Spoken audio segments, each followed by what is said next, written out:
The War Council chamber floated in the empty space between stars. A massive structure built from materials that could withstand the death of suns. Inside, 12 figures sat around a table made of crystallized time itself. These were the strategic lords of the Crithian Dominion, and they had not gathered for casual discussion. They gathered to choose their next prey. Lord Commander Thask stood at the head of the table. His form was covered in dark armor that seemed to absorb light rather than reflect it. In his 4 hands, he held a data crystal that glowed with soft blue light. The crystal contained everything the Dominion had learned about their next target over 5 years of careful observation. "The reconnaissance phase is complete," Thask announced. His voice echoed through the chamber with the weight of authority earned over 800 successful conquests. Sol 3. Designation: Earth. Intelligence assessment is final. He activated the crystal. A holographic projection filled the center of the table, showing a blue and green world spinning slowly in the darkness. Continents and oceans became visible. Cities sparkled like tiny fires across the night side of the planet. To the gathered lords, it looked like every other primitive world they had consumed. Population: approximately 8 billion individual organisms, Thask continued. Technological classification: nuclear age, early space exploration capability. Political structure: fragmented into 195 separate governing bodies. No unified planetary authority. No knowledge of faster-than-light travel. No quantum shielding. No gravitic weapons. No artificial intelligence networks beyond basic computation. One of the other lords leaned forward. Lord Vesic was responsible for invasion logistics, and she had planned the last 200 conquest operations. Her voice carried the tone of someone who had seen this same scenario play out countless times. "Standard 3-wave assault protocol?" she asked. Thask nodded. "Affirmative. First wave eliminates orbital capabilities and military command structures. Second wave establishes atmospheric dominance and removes industrial capacity. Third wave implements ground occupation and begins assimilation processing. Conservative estimate: complete control within 23 standard days from initial contact." Another lord spoke up. This was Morok, the Dominion's chief military analyst.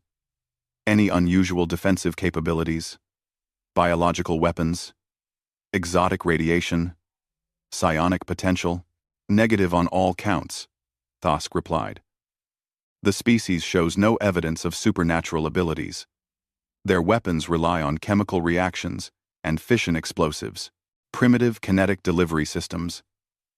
Their fastest spacecraft would require approximately 70,000 years to reach even their nearest neighboring star system. They are, by all measurable standards, helpless." The projection changed, showing footage captured by stealth observation drones. Cities full of humans, going about their daily lives, completely unaware they were being watched. Soldiers conducting training exercises with weapons that looked like toys compared to Crithian plasma cannons. Scientists peering through telescopes, searching for life among the stars, while never suspecting that life had already found them. "They fight among themselves constantly," Thask noted, highlighting several ongoing conflicts across the planet. Religious differences, resource disputes, territorial claims, ideological conflicts. In the past century alone, they have engaged in 2 global-scale wars that killed millions of their own kind. They are divided, primitive, and violent. Perfect candidates for assimilation. Lord Vesic studied the data with practiced efficiency. Fleet, composition, recommendation: 3,000 warships should be more than sufficient, Thask said. "We will bring the 7th, 9th, and 14th fleets. Overwhelming force to prevent any prolonged resistance. The operation will serve as a training exercise for newly promoted commanders." This drew approving gestures from the assembled lords. The Crithian Dominion had perfected the art of conquest over 3,000 years. They had absorbed 847 star systems, each containing at least one intelligent species. Some of those species had fought. Most had surrendered once they understood the futility of resistance. All of them now served the Dominion in one capacity or another. Their cultures erased, their technologies absorbed, their individuality dissolved into the collective machine of empire. Earth would be number 848. Transit time to target? Morak asked. 2 standard years at maximum fleet cruising speed, Thask answered. We depart immediately. By the time we arrive, Sol 3 will have advanced marginally in technological terms, but not enough to present any additional threat. They will still be confined to their single planet, still divided, still weak. The council voted. It was unanimous, as it always was. The Crithian Dominion operated with perfect efficiency. Debate was minimal because the outcome was always certain. They had never lost. They could not lose. Their technology was superior. Their strategy was proven. And their resolve was absolute. As the meeting concluded and the lords departed to prepare their fleets, the holographic image of Earth continued to spin slowly in the empty chamber. Unaware, unprepared, doomed. Across the galaxy, in a hidden sector of space protected by technology the Crithians had not yet discovered, another meeting was taking place. The Galactic Assembly had no grand chamber or impressive architecture. They met in virtual space, their consciousnesses linked across vast distances through quantum entanglement networks. 23 species participated in the assembly, and each of them had one thing in common. They had survived encounters with the Crithian Dominion by hiding, running, or surrendering valuable but ultimately expendable colony worlds. The assembly had been watching the Dominion for centuries, gathering intelligence, searching for weaknesses, and hoping for an opportunity that never came. They were not warriors. They were survivors. Ambassador Quelix of the Tarn Collective initiated the emergency session. Her species had lost 3 colony worlds to Crithian expansion 200 years ago. The memory still burned in their cultural consciousness like an open wound. The Dominion has marked a new target, Quelix announced to the assembled representatives. Stellar designation, Sol 3. Species designation, humanity. Intelligence gathering has been completed. The invasion fleet departs today. A wave of resignation passed through the virtual gathering. They had witnessed this pattern many times before. A new species would be identified, studied, and consumed. The galaxy grew smaller with each conquest. Do we have reconnaissance data on this species? Asked Representative Vone of the Methodical Union. His people had survived by offering the Dominion advanced mathematical algorithms in exchange for their homeworld's safety. It was a deal that had saved them, but had cost them their honor. Quelix transmitted the available data. The assembly reviewed information about Earth, its location, its people, its technology, its culture. What they saw was distressingly familiar. Another young species on the verge of space exploration, completely ignorant of the dangers lurking among the stars.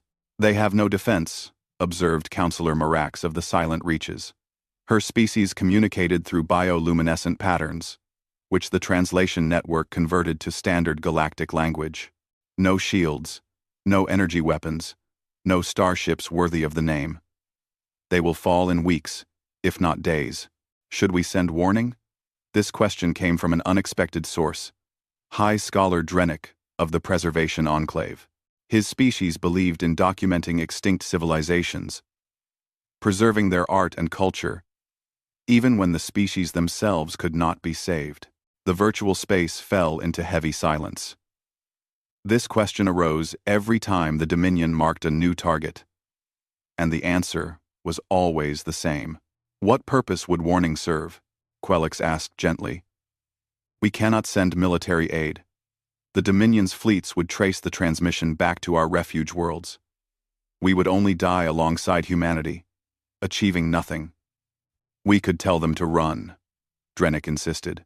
They have primitive spacecraft. They could send colony ships, preserve some portion of their species. Ambassador Vone shook his holographic head. They have no faster-than-light capability. Any colony ship they launched would take tens of thousands of years to reach a habitable world. The Dominion would track them down long before they arrived. We would only give them false hope. Then, we do nothing? Drennick's bioluminescent pattern flickered with anguish. We simply watch another species die? We survive, Quelix said firmly. That is what we do. We survive, so that someday, somehow, we might find a way to stop the Dominion. Sacrificing ourselves and achieving nothing helps no one. Humanity's fate was sealed the moment they evolved intelligence in Dominion space. The Assembly voted. 22 representatives agreed to monitor the situation, but take no direct action. Only High Scholar Drennick dissented, though even he acknowledged the logic of the decision. As the session ended and the representatives disconnected from the quantum network, each of them carried the same heavy burden. They were the witness to genocide, the scribes who recorded extinction events, the survivors who lived with the knowledge that their survival came at the cost of their courage. On Earth, none of this was known. Humans continued their daily lives, their petty conflicts, their small triumphs, and ordinary disasters. They looked up at the stars with wonder and hope, never suspecting that the universe was far more hostile than their wildest nightmares. In a small laboratory at the SETI Institute in California, Dr. Sarah Chen reviewed the latest batch of radio telescope data. She had spent 15 years searching for signs of extraterrestrial intelligence. Like thousands of researchers before her, she had found nothing but cosmic static and natural phenomena. She had no way of knowing that intelligence had already found Earth. The Crithian invasion fleet assembled at the rally point beyond the rim of Dominion space. 3,000 warships, each one capable of destroying a planet's biosphere. The fleet stretched across millions of kilometers, a mobile constellation of death arranged in perfect military formation. Lord Commander Thask stood on the bridge of the flagship Inevitable Triumph, reviewing the final preparation reports. Every system checked out perfectly. Every crew member was at peak readiness. Every weapon was calibrated and loaded. All fleets report ready for transit, his second-in-command reported. Thask nodded. Engage faster than light drives. Set course for Sol 3. Standard approach protocol. We will arrive in 2 years, conquer in 23 days, and return home victorious, just as we always have. The fleet vanished from normal space, slipping into the quantum foam that allowed for faster-than-light travel. Behind them, they left nothing but empty space. Ahead of them, 8 billion humans lived and loved, and fought and dreamed. Completely unaware that their entire species had just been marked for extinction, the clock had started counting down. 18 months passed. On Earth, seasons changed, governments rose and fell, wars continued, and peace treaties were signed.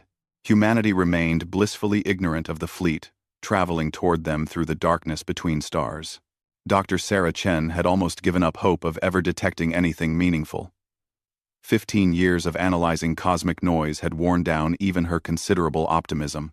She had started updating her resume, considering a transition to teaching or private industry. The search for extraterrestrial intelligence was a noble pursuit, but it did not pay well, and the lack of results made funding increasingly difficult to secure.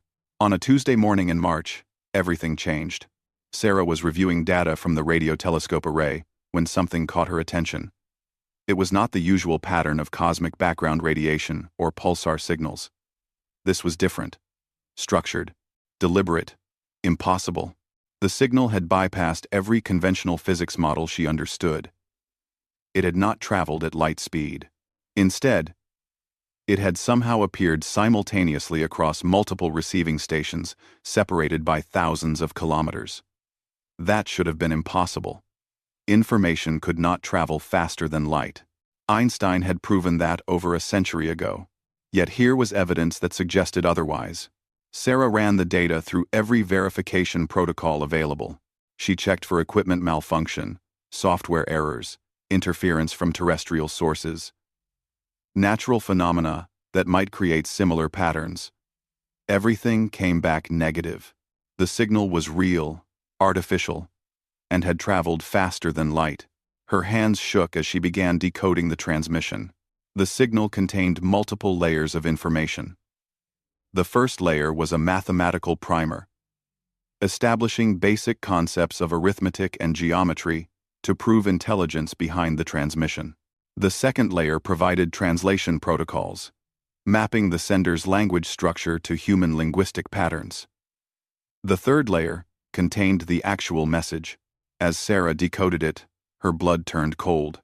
The message began with a greeting, then immediately delivered information that shattered every assumption humanity held about its place in the universe. Intelligent life was not rare. It was common. There were thousands of spacefaring civilizations scattered across the galaxy. Earth was not alone, had never been alone. And that was the worst news possible. Because one of those civilizations was coming to destroy them. The transmission explained the Crithian dominion in clinical detail. Their history of conquest spanning 3 millennia. Their technological superiority over nearly every known species. Their strategic doctrine of overwhelming force, followed by complete assimilation. Their perfect record of 847 successful invasions. Earth was target number 848. The message provided specifics that made Sarah's stomach turn. The invasion fleet had departed 18 months ago. It consisted of 3,000 warships. It would arrive in approximately 6 months. Humanity's military technology would be utterly useless against weapons that could crack planets. The invasion would be swift, brutal, and successful. But the message did not end there. The sender identified itself as High Scholar Drennick of the Preservation Enclave, a member of the Galactic Assembly. Drennick admitted that his people would not send help. They were too frightened of Crithian retaliation. But he could not remain silent, while another species faced extinction. So he sent this warning, transmitted through experimental faster-than-light communication technology that had taken his people centuries to develop. The message included technical data about Crithian weapon systems, ship configurations, known tactical patterns, and strategic doctrine. It was intelligence that might give humanity a fighting chance, however slim. Drennick had included everything he could access, without triggering security protocols that might alert the Dominion to his betrayal. The message ended with an apology and a gift. The apology was for humanity's impending fate. The gift was the transmission technology itself, embedded in the signal's carrier wave. If human scientists could reverse engineer it, they might develop faster-than-light communication. It would not save them from the invasion, but at least they would not die in ignorance. Sarah sat in her laboratory chair for 30 minutes, unable to move. Her mind struggled to process what she had discovered. The greatest achievement in human history and the worst news imaginable had arrived in the same transmission. She saved every byte of data to multiple secure locations. Then she made the phone call that would change everything. Within hours, military intelligence officers arrived at the SETI Institute. Within days, the transmission had been verified by the world's leading scientists. Within weeks, heads of state were briefed on the situation. The initial reaction was predictable. Denial. Many governments dismissed the transmission as an elaborate hoax, despite the verifiable, faster-than-light nature of the signal itself. Some claimed it was a psychological operation by rival nations. Others suggested mass delusion or equipment failure. Then Drennick's message proved itself. The transmission had included predictions of stellar phenomena that would occur in the following weeks. Specific asteroids entering specific orbits on specific dates. A solar flare of precise intensity at a precise time. The gamma ray burst from a supernova in a distant galaxy, visible on a specific day. Every prediction came true with perfect accuracy. The evidence became undeniable. The transmission was real. The threat was real. The invasion fleet was real. And getting closer every day. Panic spread across the globe like wildfire. The United Nations convened an emergency session. Every member nation sent representatives.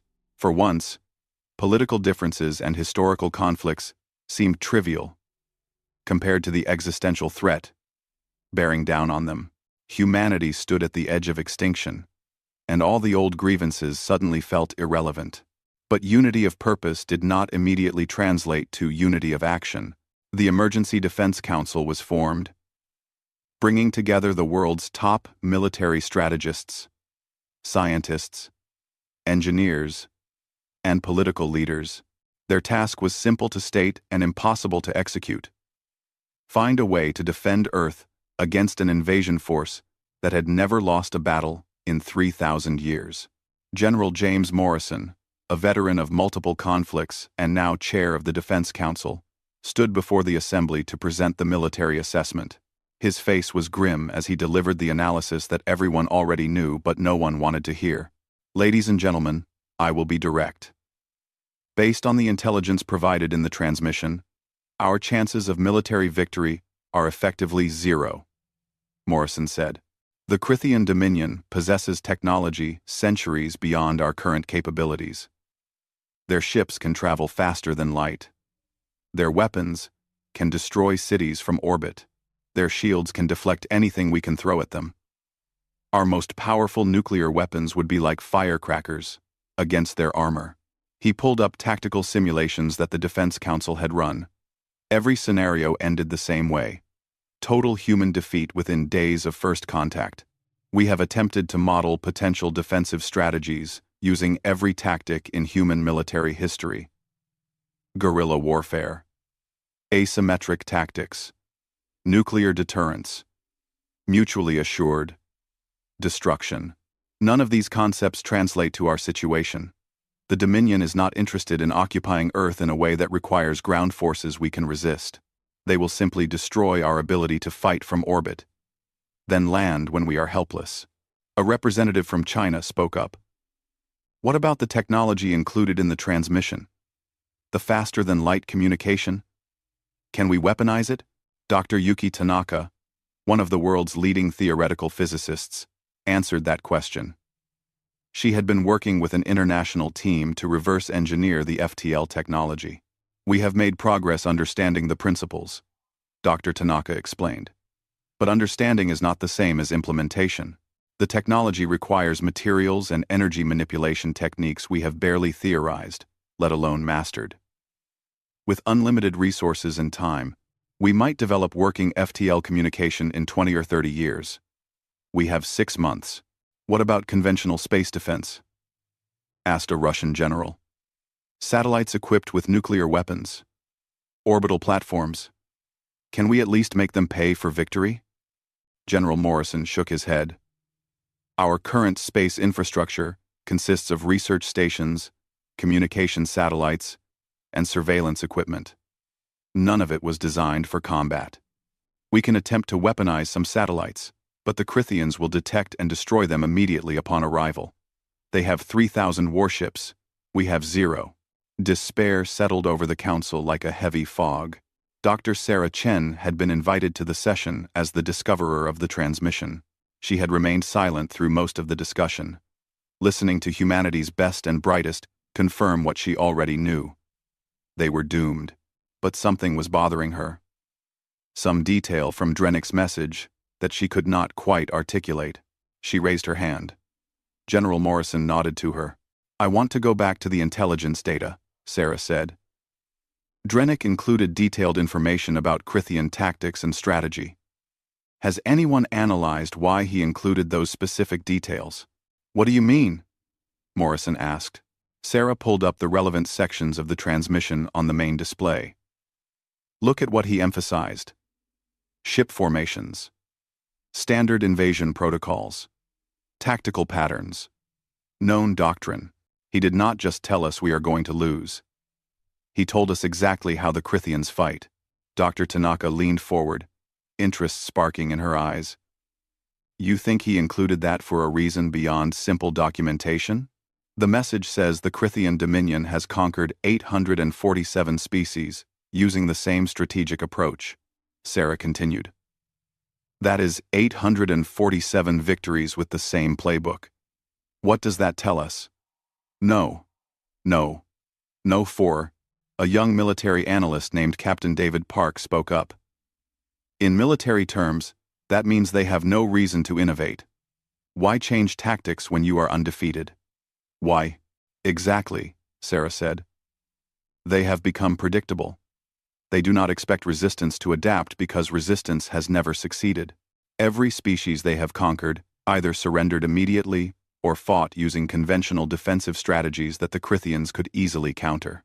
General Morrison crossed his arms, skeptical but listening. What are you suggesting? I am suggesting we look at this differently, Sarah said. We cannot win a conventional military engagement. But what if we do not fight conventionally? What if we do things no other species has tried simply because those things seemed too desperate, too costly, or too insane? The room fell silent as people processed this idea. Dr. Tanaka was the first to respond. You are talking about asymmetric warfare taken to an extreme level. Tactics that accept massive losses in exchange for inflicting any damage at all.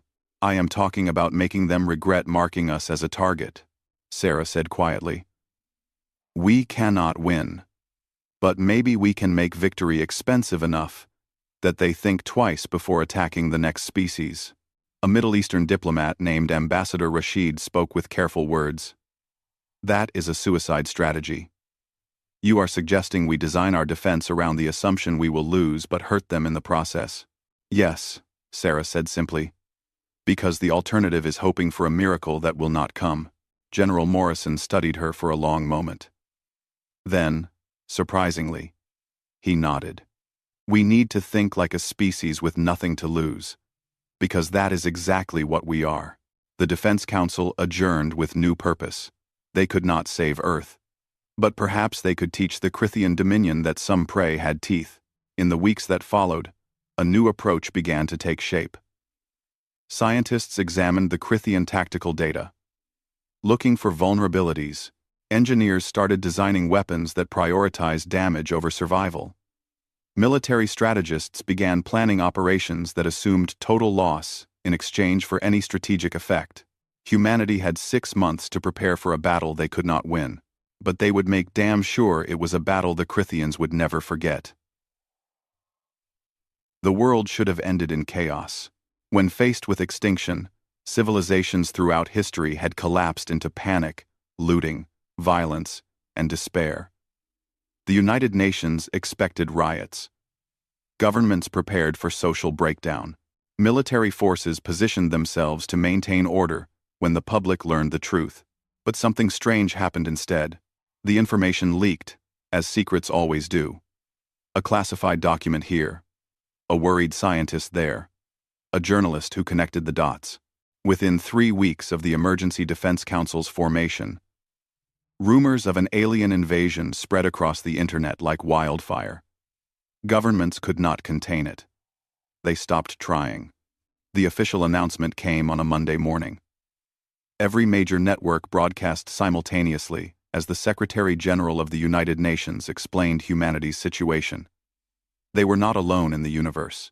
Intelligent life existed, and it was coming to kill them in approximately 5 months.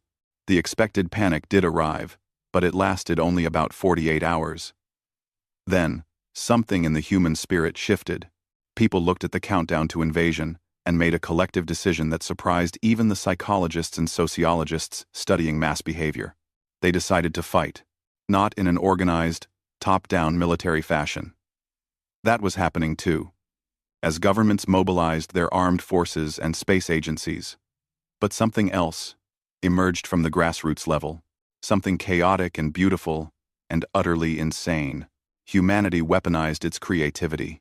In a garage in Ohio, a 17-year-old named Marcus Webb and his friends started a project they called Orbital Denial System. Using scrapped satellite parts purchased from aerospace surplus stores, they built crude kinetic impactors designed to be launched into Earth orbit on amateur rockets. The physics were simple. Objects in orbit moved at tremendous speeds. Even small debris could cause catastrophic damage. If the Crithians wanted orbital superiority, humanity would turn Earth's orbit into a minefield. The United Nations Space Defense Initiative heard about the project and tried to shut it down for safety reasons. Then, an engineer reviewed Marcus's designs and realized they might actually work. Within a week, The Garage project had received official funding and technical support. Within 2 weeks, similar projects sprouted up in 30 countries. In Finland, an engineer named Aila Virtanen published a paper titled Weaponizing Planetary Magnetosphere. Her theory suggested that Earth's Van Allen radiation belts could be artificially intensified and manipulated using a network of orbital satellites. The concentrated radiation would not stop the Crythian fleet, but it might disrupt their sensors and communications. The paper got laughed at by establishment scientists. It got implemented by desperate military planners who no longer cared about conventional wisdom. In Australia, a collective of sailors, engineers, and software developers began constructing solar sail kamikaze drones. The concept was beautifully simple. Use massive reflective sails to accelerate small spacecraft to incredible velocities using only solar radiation pressure. Then, crash them into Crythian ships. Each drone cost less than a luxury car to build. They started producing them by the hundreds. Corporations that normally competed for market share started sharing research. Defense contractors opened their patent portfolios to anyone who could use them. Rival nations exchanged military technology freely. The usual rules of competition, secrecy, and profit motive dissolved in the face of species-level extinction. But the most interesting phenomenon happened online. Internet forums exploded with tactical discussions that mixed military doctrine, science fiction, speculation, video game strategies, and historical analysis. People with no formal military training debated Crythian vulnerabilities identified in Drennick's intelligence data. Gamers who had spent thousands of hours playing space combat simulators proposed fleet engagement tactics. Science fiction authors contributed ideas from their stories. Military historians pointed to historical examples of weaker forces defeating superior enemies through unconventional tactics. The Defense Council initially dismissed these online communities as unhelpful noise. Then, a marine biologist in Japan posted a detailed analysis of Crythian ship formations based on Drennick's data, identifying a weakness in their standard approach pattern that professional military analysts had missed. The biologist's background in studying fish schooling behavior gave her a unique perspective on fleet movement dynamics. General Morrison personally called her and asked her to join the official analysis team. After that, the Defense Council started actively monitoring online discussions. Some of the best tactical insights came from unexpected sources. A middle school teacher in Brazil, a retired plumber in Scotland, a college student in South Korea. Intelligence and creativity were not limited by credentials or formal education. Humanity was not speaking with one voice. It was screaming with millions of voices, each contributing pieces to an impossible puzzle. And slowly, those pieces started forming something that resembled a strategy. The official military preparations were equally unconventional. Every nation with space capability began launching weapons platforms, but none of them followed traditional military logic. There were no battleships or fortifications designed to last. Everything was designed to die, while inflicting maximum damage. The Chinese Space Agency launched clusters of one-shot missile platforms. Each satellite carried a single, nuclear-tipped rocket, and nothing else. No armor, no maneuvering capability, no communications beyond a simple trigger signal. They would float dormant in orbit until the Crythian fleet arrived. Then fire once and die. They were cheap, mass-produced, and difficult to detect until they activated.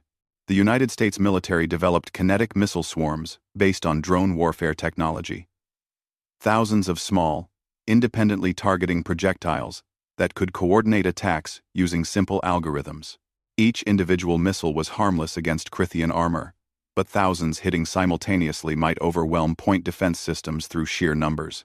Russia contributed a terrifying concept called nuclear-pumped lasers. Use a nuclear explosion to generate a single, incredibly powerful laser pulse in the fraction of a second before the bomb vaporized the laser apparatus. It was a one-shot weapon that destroyed itself in the act of firing, but the energy output would be immense. They started building them by the dozens. The European Space Agency focused on stealth technology. If humanity's weapons could not survive direct engagement, maybe they could avoid detection until the moment of attack. They developed satellites, coated in radar-absorbing materials, painted to match the cosmic background radiation, broadcasting no signals until triggered. Hidden mines waiting in the dark.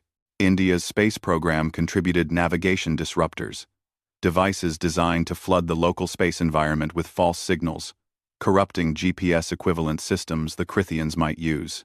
Would it work against alien technology? Nobody knew.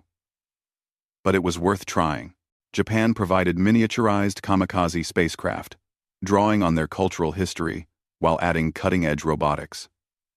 Small, fast, smart, and completely expendable. Each one carried just enough fuel to intercept a Crithian ship and just enough explosive to hopefully damage something important. Private space companies contributed whatever they could. SpaceX retooled production lines to manufacture weapons platforms. Blue Origin designed launch vehicles optimized for rapid deployment of military payloads. Smaller companies that had been developing asteroid mining technology repurposed their equipment for warfare. The scale of production was staggering. Every industrial economy on Earth shifted toward a single goal: make the Crithians bleed. But perhaps the strangest developments came from the civilian research sector. Dr. Tanaka's team made a breakthrough in understanding the faster-than-light transmission technology. They could not build FTL engines, but they managed to create a crude FTL communication pulse. It could only send a simple signal, required enormous amounts of power, and destroyed the transmission equipment in the process. But it worked. Someone immediately suggested using it as a weapon. If you could send information faster than light, could you send energy? Could you create a faster-than-light explosion? The physics were unclear, but people started experimenting. A team at MIT developed what they called quantum entanglement bombs. The theory was based on observer effects in quantum mechanics. If you could create entangled particles and separate them, then force one particle into a specific state, the other particle would instantly mirror that state, regardless of distance. Could you use that effect to bypass shields? To create explosions inside enemy ships? Nobody knew if it would work. But they built prototypes anyway.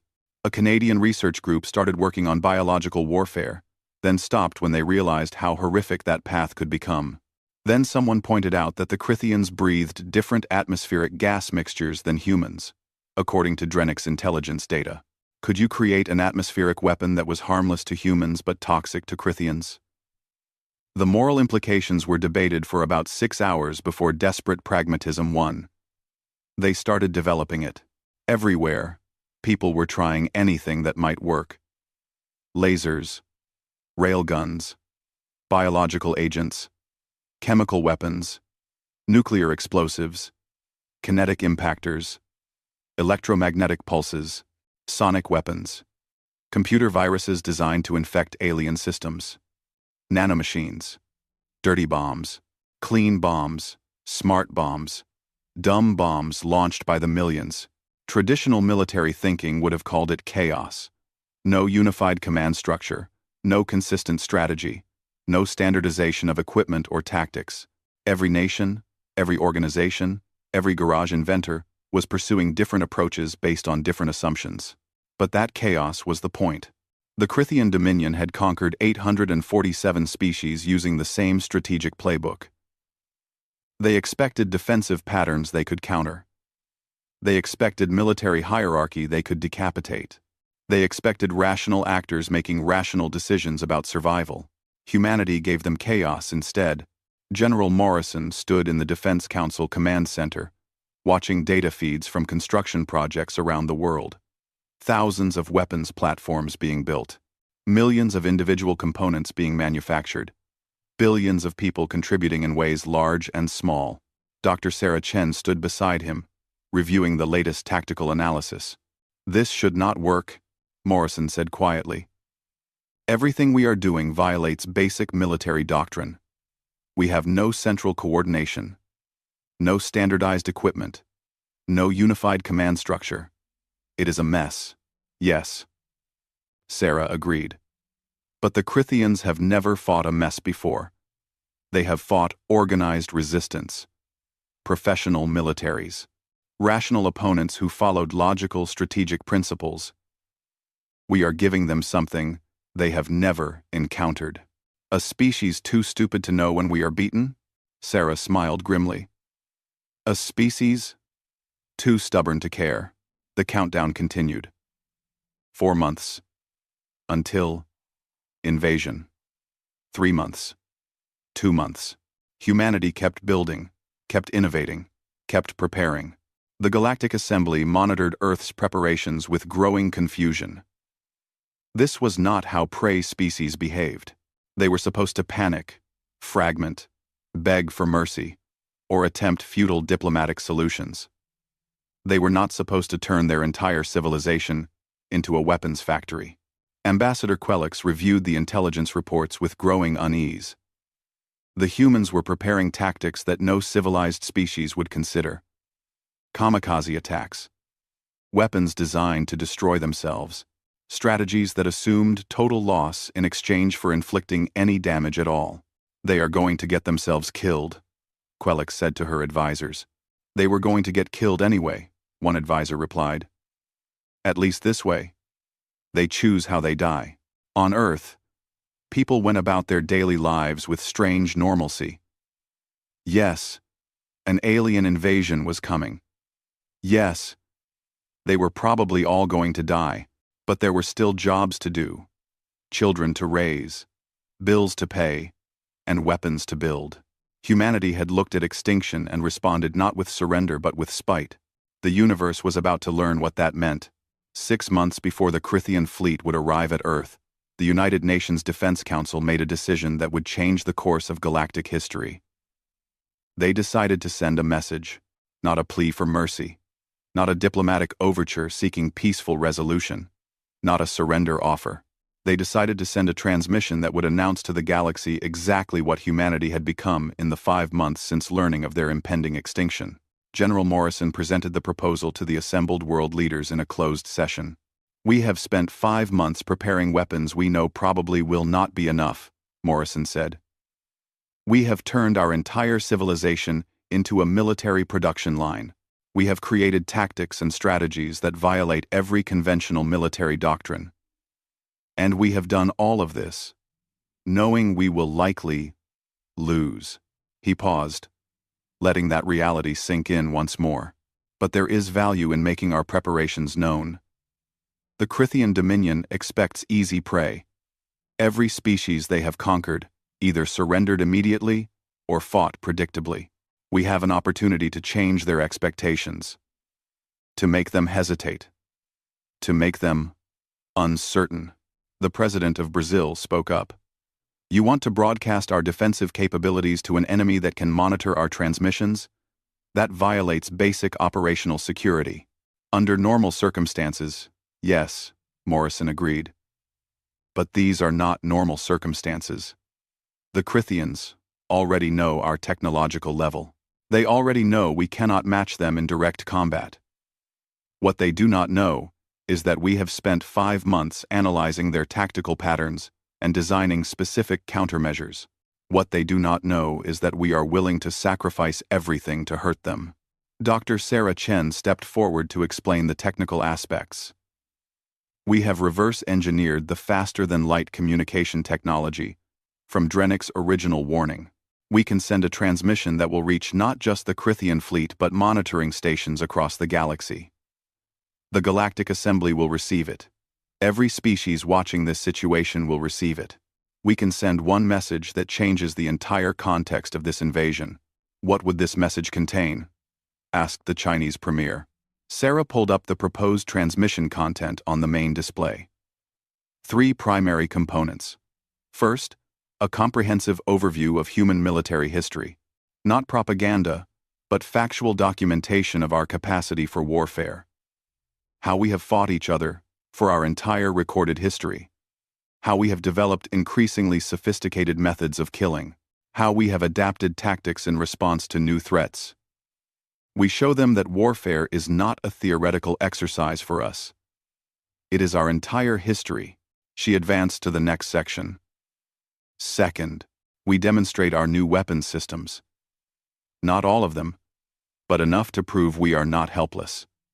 We show them the kinetic impactor swarms, the nuclear-pumped lasers, the FTL communication pulses we have weaponized, the quantum entanglement devices. We prove that 5 months of desperate innovation has produced results. The final section appeared. Third, and most importantly, we provide a detailed tactical analysis of their invasion doctrine. We list the 47 critical vulnerabilities we have identified in their standard approach. We explain exactly how we plan to exploit each vulnerability. We tell them precisely what we are going to do to hurt them. Silence filled the council chamber. Finally, the British Prime Minister spoke. You want to challenge them. You want to make this personal. Yes, Sarah said simply. Because psychological warfare is one of the few weapons we have that might actually affect them. The Crithian Dominion has never lost. They have 3,000 years of unbroken victory. That creates arrogance. That creates complacency. We want to crack that certainty. General Morrison added his perspective. Every tactical analysis we have run suggests we cannot win a military victory. But we might achieve a strategic victory by changing the cost calculation. If we make this invasion expensive enough, painful enough, unexpected enough, we might make them think twice about their next target. We might save the species that comes after us. The Russian president leaned back in his chair, considering. This is a suicide note that doubles as a threat. We announce our own death, while promising to take as many of them with us as possible. Exactly, Morrison confirmed. The vote was taken. It was not unanimous, but it passed with clear majority. Humanity would send its message to the galaxy. The next 2 weeks involved intense preparation. Scientists compiled the Human Military History Database, spanning from ancient warfare to modern conflicts. Engineers documented the new weapons systems. Military analysts finalized the tactical analysis of Crithian vulnerabilities. Linguists and communications specialists packaged everything in formats that could be understood by any species with advanced technology. Dr. Tanaka and her team prepared the FTL transmission equipment. It would require the combined power output of 3 nuclear reactors to send a signal powerful enough to reach across the galaxy. The transmission equipment would destroy itself in the process, but that was acceptable. They only needed to send one message. On a Tuesday morning, 6 months before the Crithian invasion, humanity broadcast its transmission to the galaxy. The message began simply, to the Crithian Dominion. We are humanity of Earth. Sol 3. We have received notification of your approach. We understand you intend to conquer our world. We have reviewed your tactical history and strategic doctrine.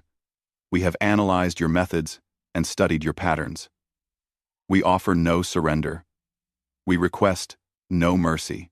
Instead, we offer you this information so you can make an informed decision about whether this conquest will be worth the cost. Then came the data.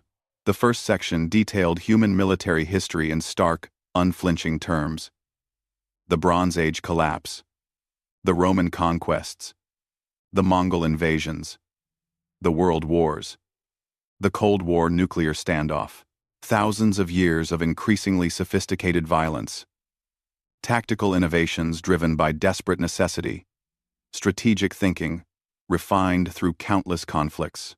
The transmission included battle footage, ancient battles fought with swords and shields, medieval sieges, modern warfare with tanks and aircraft, nuclear explosions demonstrating the weapons humanity had developed to kill itself.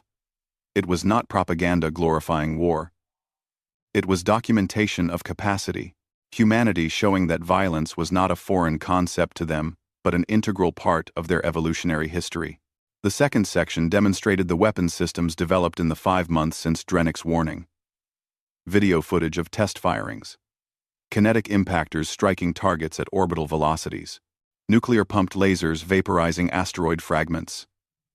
kamikaze drones executing precision intercepts, quantum entanglement devices producing effects that human scientists barely understood but had weaponized anyway. The transmission was careful not to reveal exact numbers or deployment locations, but it showed capability. It proved that humanity had not spent 5 months in denial or despair.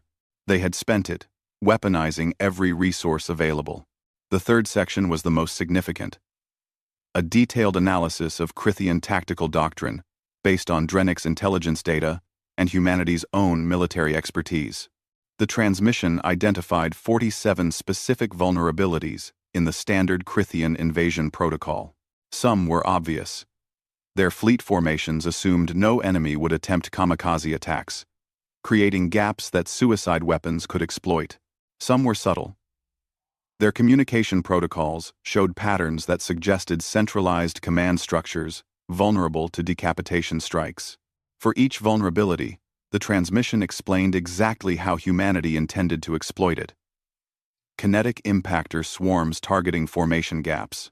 Nuclear-pumped lasers timed to fire during approach maneuvers when Crithian shields would be reconfigured for atmospheric entry. Communications jammers, designed to disrupt their command and control networks.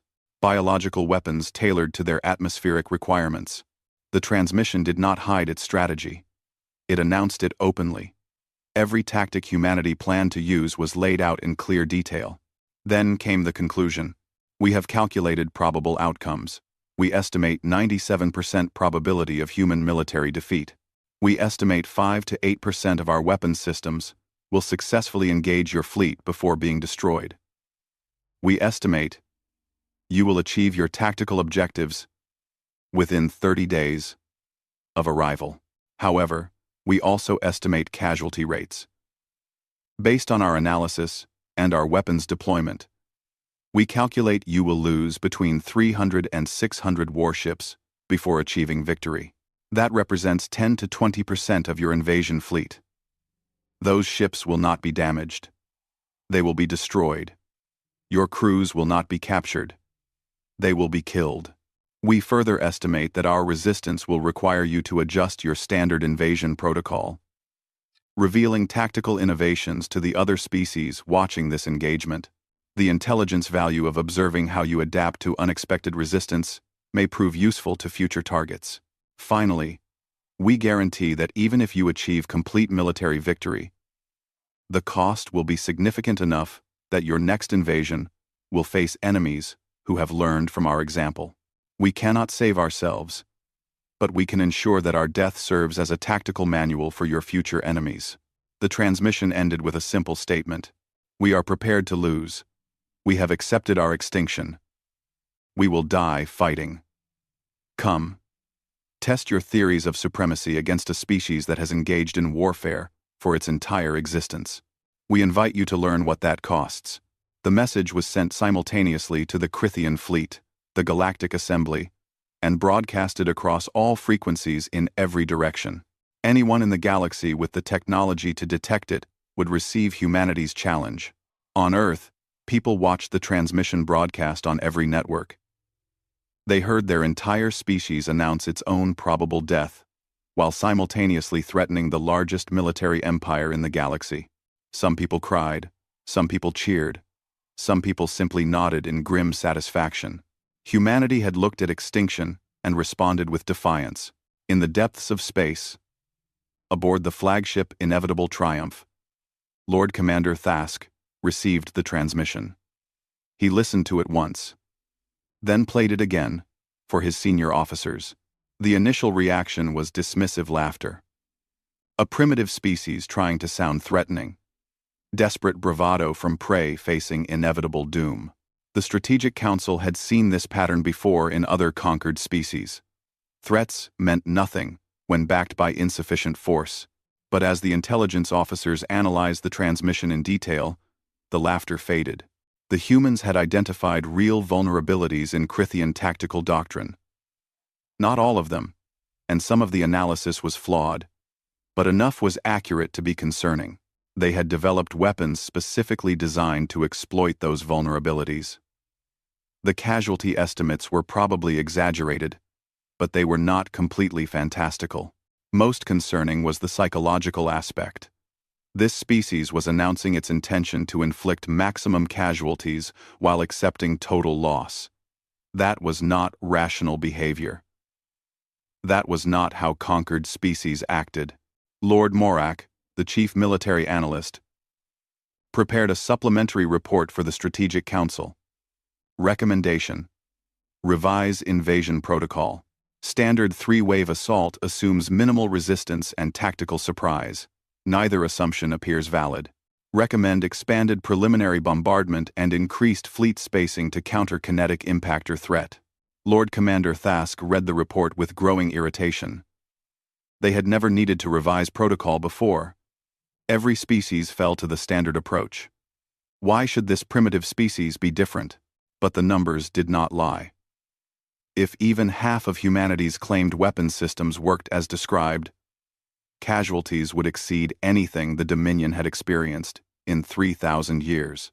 Across the galaxy, other species received the transmission with shocked disbelief. In the Galactic Assembly, Ambassador Quelix listened to humanity's message and felt something she had not experienced in 200 years. Hope. Not hope that humanity would survive. That still seemed impossible. But hope that perhaps the Crithian Dominion's era of unchallenged supremacy might be ending. They are insane, one ambassador commented. They are announcing tactics that assume their own annihilation. They are not insane, Quelix replied quietly. They are free. They have accepted the worst possible outcome, which means they have nothing left to fear. That makes them the most dangerous kind of opponent. Representative Vone of the Methodical Union reviewed the tactical analysis humanity had provided. His people were mathematicians, logicians, strategic thinkers. They recognized quality analysis when they saw it.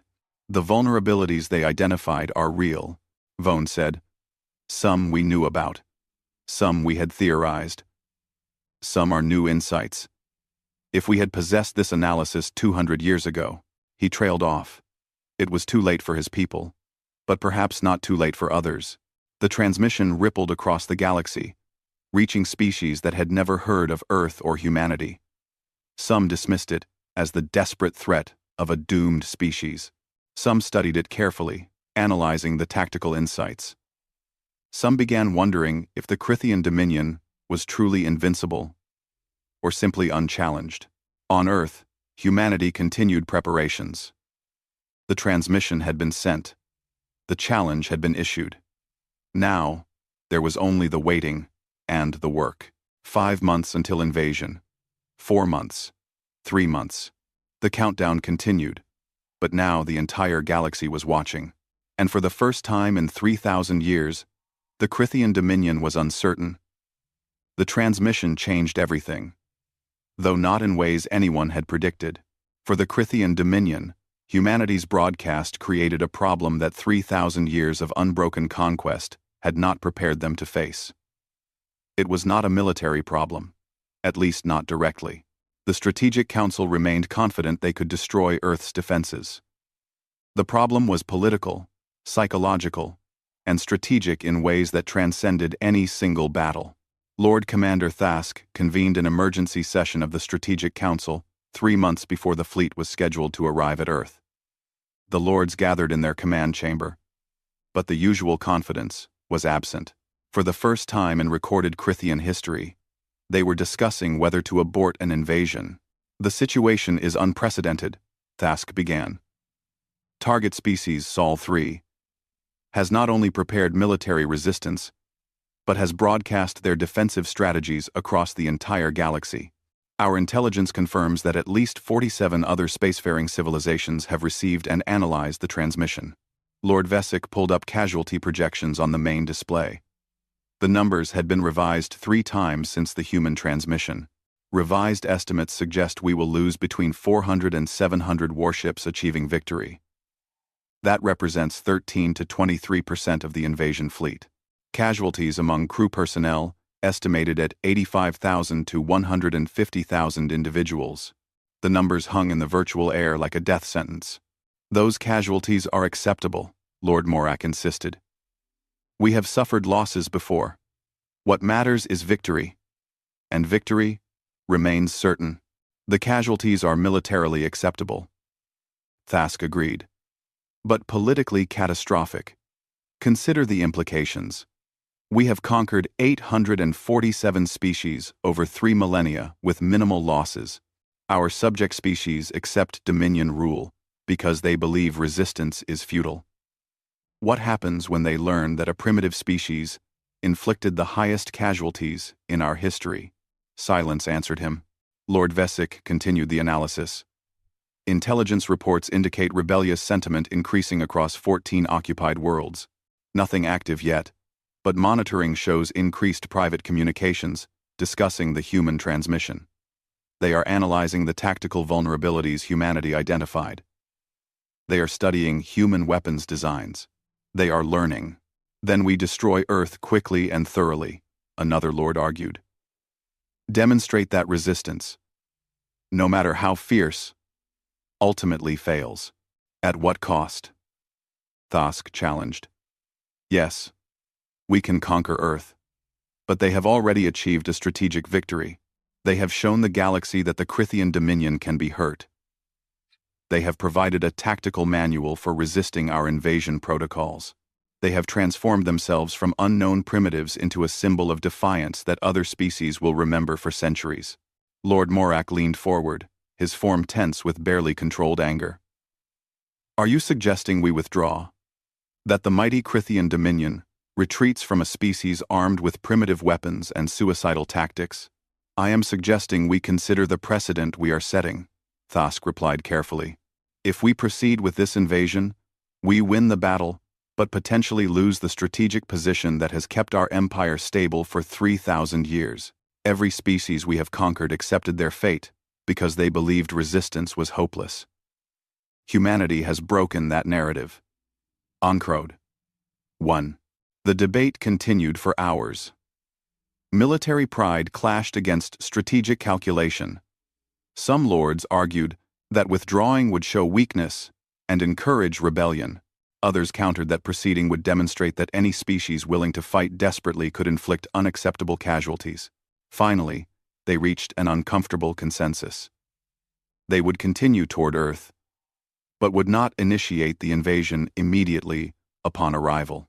Instead, they would conduct extensive reconnaissance, revise their tactical approach, and attempt one final demand for surrender before engaging.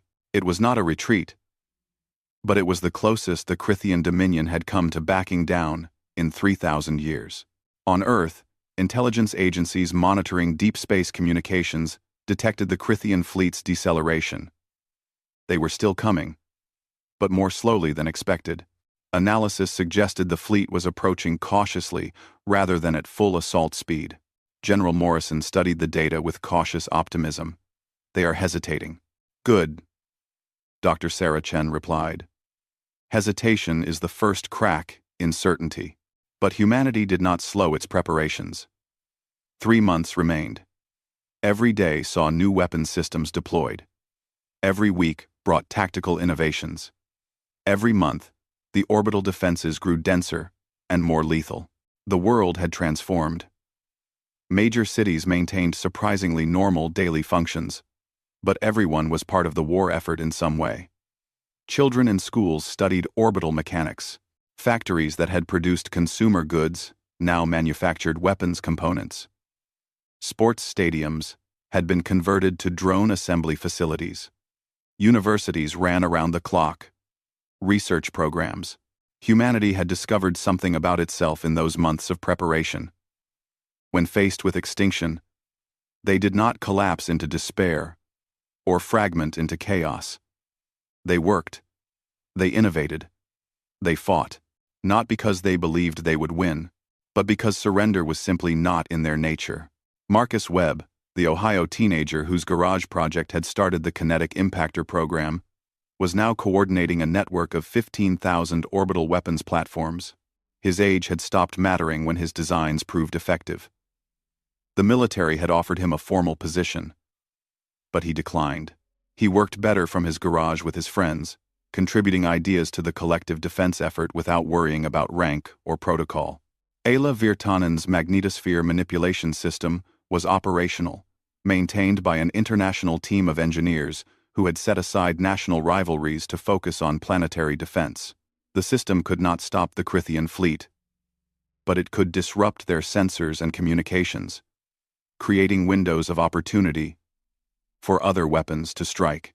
The Australian solar sail kamikaze fleet numbered in the thousands, distributed across Earth's orbit in seemingly random patterns that were actually carefully calculated to provide maximum coverage. Each drone was independent, programmed with simple but effective attack algorithms. They would be impossible to stop completely because there were too many to target individually. Around the world, similar projects had reached operational status. Humanity had built an orbital defense network that no single authority controlled. It was distributed, redundant, chaotic, and surprisingly robust.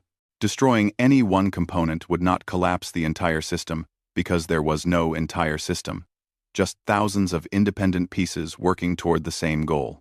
The Galactic Assembly watched these developments with fascination and horror.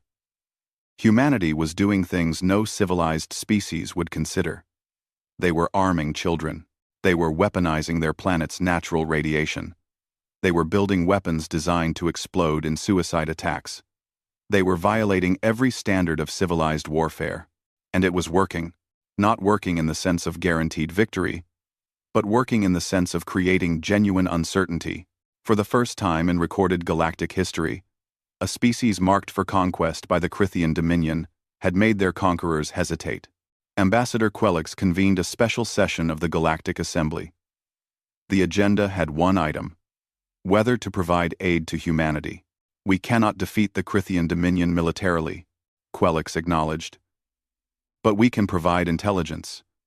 We can share our own experiences of Crithian tactics. We can give humanity every advantage possible, short of direct military intervention. The debate was fierce. Some species argued that helping humanity would only provoke Crithian retaliation against the Assembly itself. Others pointed out that humanity had already done what centuries of Assembly diplomacy had failed to achieve. They had made the Dominion uncertain. Representative Vone spoke with unusual passion. My people surrendered without fighting. We gave the Dominion our technology in exchange for our homeworld's survival. We have lived with that shame for 200 years. I will not watch another species face extinction without offering what help we can provide. High Scholar Drennick, who had sent the original warning to Earth, made a final argument. Humanity asked for nothing from us. They received warning of their death and responded by preparing to make that death as costly as possible for their enemy. They have shown more courage than any of our species demonstrated. If we cannot help them, we should at least witness what they do. Their sacrifice may teach us how to reclaim what we lost. The Assembly voted. It was not unanimous, but the majority supported providing additional intelligence to humanity. Tactical data on Crithian ship vulnerabilities. Updated information on fleet compositions. Details about weapons systems and shield frequencies. Everything the Assembly had gathered over centuries of fearful observation. The data was transmitted to Earth using the FTL communication protocols humanity had reverse-engineered. Dr. Sarah Chen received it and immediately distributed it to research teams worldwide. They are helping us, she said, reviewing the information with wonder. The galaxy is helping us. General Morrison was more pragmatic. They are helping us die with maximum effect. But I will take what we can get. The final month arrived. The Crithian fleet entered the Oort cloud at the edge of the solar system. Long-range sensors detected them, though visual confirmation was impossible at such distances. Earth's orbital defenses went to maximum alert status. Every weapon system was armed and ready. Every soldier was at their station. Every civilian had their assigned role in the defense plan or evacuation protocol. Humanity held its breath and waited. Aboard the inevitable Triumph, Lord Commander Thask reviewed the latest intelligence on Earth's defenses. The reports were sobering. The humans had deployed far more weapons than expected. The distribution patterns suggested sophisticated tactical thinking. The variety of systems indicated they had prepared counters for multiple Crithian approaches. He could still win. He was certain of that. But the cost kept rising. With every analysis update, Thask made a decision that would have been unthinkable 6 months ago. He opened a communication channel toward Earth. A diplomatic channel. On Earth, the transmission was received with shock. The Crithian Dominion was hailing them. Not attacking, talking. The transmission was simple. Crithian Dominion to human government. We offer terms. Surrender now. Accept assimilation peacefully. And your species will be preserved. Your culture will be integrated into the Dominion. You will serve but not be exterminated. Resist, and we will reduce your planet to ash. Choose wisely. The message was broadcast worldwide. People heard the choice laid out clearly. Surrender and serve, or fight and die. The United Nations convened an emergency session to formulate a response. The debate lasted exactly 14 minutes. The vote was unanimous. General Morrison composed the reply himself. It was brief. Humanity to Crithian Dominion. We choose extinction over subjugation. We choose death, fighting over life serving. You have traveled 2 years to reach us. You have committed 3,000 warships to our conquest. We acknowledge you will likely succeed, but we guarantee you will pay a price that makes you question whether our world was worth claiming. Come teach us what defeat means. We will show you what it costs. The transmission was sent. Across the galaxy, species monitoring the exchange understood what had just happened. Humanity had rejected the only peaceful option. They had chosen certain death over possible survival. Some species thought them insane. Some thought them heroic. All of them recognized that something fundamental had shifted. The Crithian Dominion had offered mercy, which they had never done before. They had opened negotiations, which they had never needed before. They had shown uncertainty, which they had never felt before. And humanity had rejected them. Lord Commander Thask received the human response and felt something he had not experienced in his centuries of military service. Not fear, exactly, but something close. Recognition that this battle would be different from all the others, that this prey had teeth and was eager to use them. The fleet continued its approach but did not accelerate to attack speed. Thask issued orders to maintain defensive formations and maximize shield strength. He authorized expanded reconnaissance before engaging. He prepared for the highest casualties in Crithian military history. On Earth, people went back to their preparations. The surrender offer had been made and rejected. There would be no more negotiations. Only battle. Humanity had 6 weeks left. They spent it working, building, preparing, and accepting what was coming. The galaxy watched and waited.